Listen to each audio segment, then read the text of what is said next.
In 1993, Senator Tom Harkin proposed banning all products that were made with child labor from coming into the United States.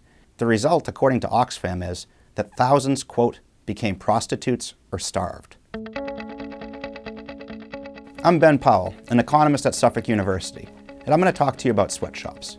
Defending sweatshops is not about defending corporate profits, economic efficiency. It's about the welfare of the third world workers. And I think first we should say what we mean by a sweatshop. It's a place in the third world with very low pay by our Western standards and very poor working conditions, both health, safety, long hours of work, predictability of overtime, maybe lack of breaks or bathroom breaks, vacation time, many days a week, all of those things. With the appalling working conditions that they are, the workers still choose to work there, and that choice is important.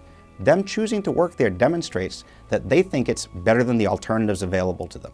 And the other alternatives are often much worse. It could be scavenging, begging, or even prostitution. Let's take Cambodia, for example. There's a trash dump there where workers earn about 75 workers, it's actually an exaggeration, where people scavenging earn about 75 cents a day for their efforts in the broiling sun. But yet, working in a sweatshop there can earn workers as much as $2 a day. This is a much better alternative to that. Now, of course, that doesn't mean that this is all we want these workers to aspire to. Of course we should want their lives to be better and them to be able to earn more.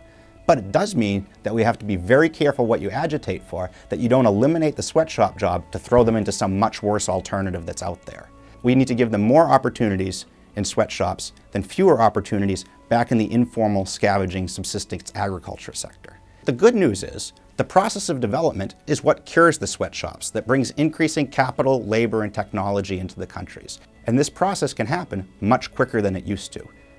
Sweatshops used to be common in Great Britain, Germany, the United States.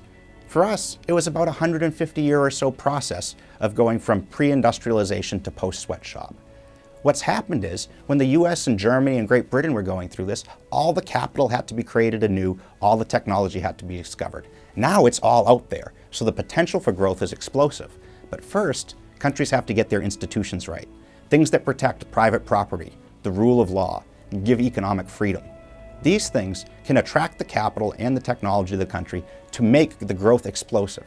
It's still a process. Sweatshops won't disappear overnight, but that process can go much quicker now than it has in the past.